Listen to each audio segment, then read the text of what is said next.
Why do we fear empty space so much?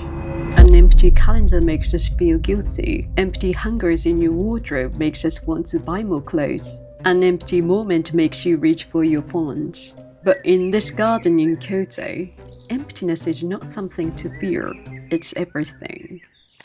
Steve Jobs called it the most sublime thing he had ever seen. John Cage, who composed 4 Minutes of Silence, created an entire body of work inspired by this place. 15 rocks, white gravel, nothing else. This is Ryoanji, and hidden in its emptiness is a Japanese philosophy that might just change the way you see your own life. There's a word in Japanese called ma. There's no single English word that captures its full meaning, but it refers to the space, the pause, the gap between things, both in time and in physical space. It's the idea that emptiness and silence give meaning to everything around them. But why does this nothing hold so much power? What if neuroscience says emptiness in our lives is a key to innovation? And for me, that fear of blank time was very real. Hi, I'm Satomi. I'm finally back home in Japan.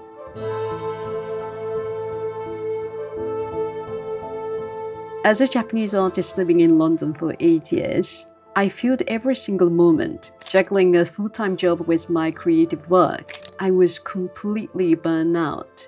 So I quit my job and left London. I spent almost 3 months in the south of France and Italy, searching for a new path. But the more I saw of Europe, the more I kept asking myself a question I couldn't answer. What was the Japanese something at the root of my own art? I realized I didn't truly understand my own culture. So I decided to go back to Japan to find my answer. And I've chosen my favorite city, Kyoto, to be my base for a while.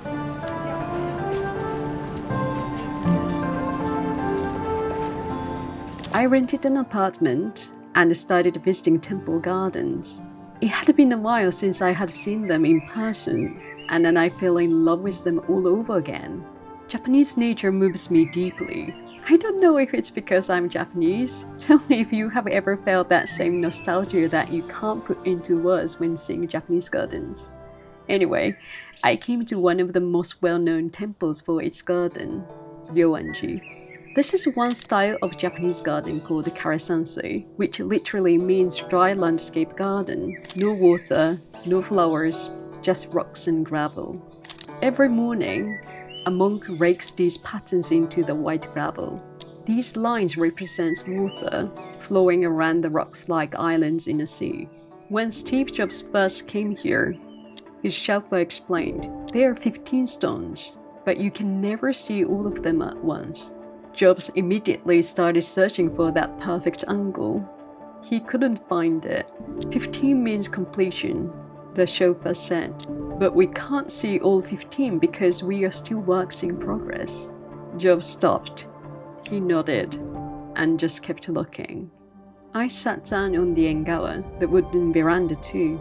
Japanese gardens invite you to experience them with all your senses. Not just seeing, but hearing. The sound of leaves rustling, birds calling, the wind moving through the trees. My body started to relax. I could feel something shifting inside me, like my mind and body were finally recharging. By the way, have you ever listened to John Cage's 4 minutes and 33 seconds? It's a piece of complete silence. The performer sits at the piano and then doesn't play a single note.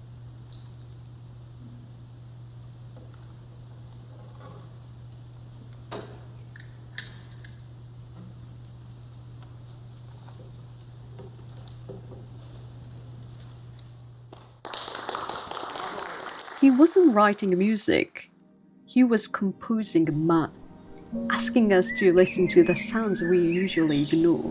Decades later, Cage visited this very garden, and he was so deeply moved that he devoted years to a series of works titled Ryoanji. But I noticed something else. Even in this peaceful place, part of my mind was still racing, still whispering, are you wasting time right now? Shouldn't you be doing something productive? But I kept visiting other Karisansui gardens across Kyoto, Daitokuji, Tofukuji. Each garden seems to speak the same quiet message to me. I even attended meditation sessions at a temple in Kyoto to practice stillness. And slowly, I started to feel different. My mind became calmer. Perhaps it's just because I came back to my roots. But I think the Japanese rhythm resonated with who I am now. Horataki. This is our modern disease, the fear of empty space. We feel every moment, every silence, every gap in our lives because we feel uncomfortable with emptiness. But here's what neuroscience actually proves. Our brains need empty space to make unexpected connections, to boost creativity. Without these gaps, we are literally exhausting our capacity for original thought. When I heard about this research from a professor friend who studied this in London, I started to feel less guilty about having non-productive time in my life. And that's when everything clicked. Looking back at my time in the south of France, I now realize that was that empty time I thought I was wasting. That was exactly what I needed after the hectic life in London. Because being in that emptiness, something finally became clear. What I want to create with my life started to take shape. Without that I don't think this vision would have ever come to me. I will share more about this dream as we go, so stay with me.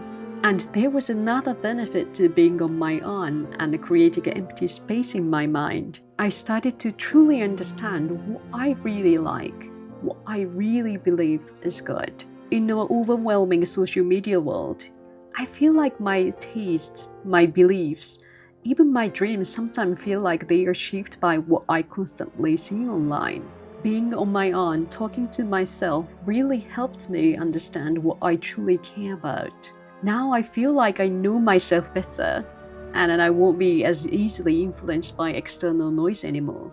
If you are watching this and are feeling that familiar overwhelm, that sense that you are drowning in your own busy life, I want you to know you're not alone, you're not broken. The world is just very loud right now, and it's forgotten how to be quiet. What if we bring art into our daily life? We can start small. For example, at the start of each week, look at your calendar and decide when you can take a couple of hours just for yourself that week. Don't meet anyone. Don't schedule anything. I know this might feel impossible, especially if you are busy. And when you open your wardrobe and see empty space, don't rush to fill it. Leave that space empty. Resist the urge to fill it. Steve Jobs also understood this when he kept returning to these gardens. Innovation doesn't come from grinding harder. It comes from the confidence to leave space empty, to trust that in the nothing, everything can emerge. This philosophy of embracing emptiness, it's not just in Japanese gardens. In Japanese flower arranging, tea ceremony, calligraphy, I will walk you through these in future videos. Next time, I will share another interesting story about the Japanese gardens that inspired me. So lastly, I've created this YouTube channel a few months ago. Honestly, I hope this becomes more than just me talking at you. I'd love for this to become a space where we all connect, like we are sitting together, sharing what we have learned, what we are struggling with, and what inspires us. So please leave a comment and talk to each other too. So tell me, do you feel like you are too busy to think about yourself? And if you have found ways to create quiet time in your life, what's your secret? Or are you still struggling with that constant sense of urgency? I read every single comment, and I would love to hear what works for you. Thank you really for giving me these precious minutes of your day. If this resonated with you, please subscribe my channel. This will really help me work on my projects that I really want to make happen. From one busy human to another, remember that it's okay to stop. It's okay to be empty. In fact, it might be the most important things you do today. See you next week in Kyoto.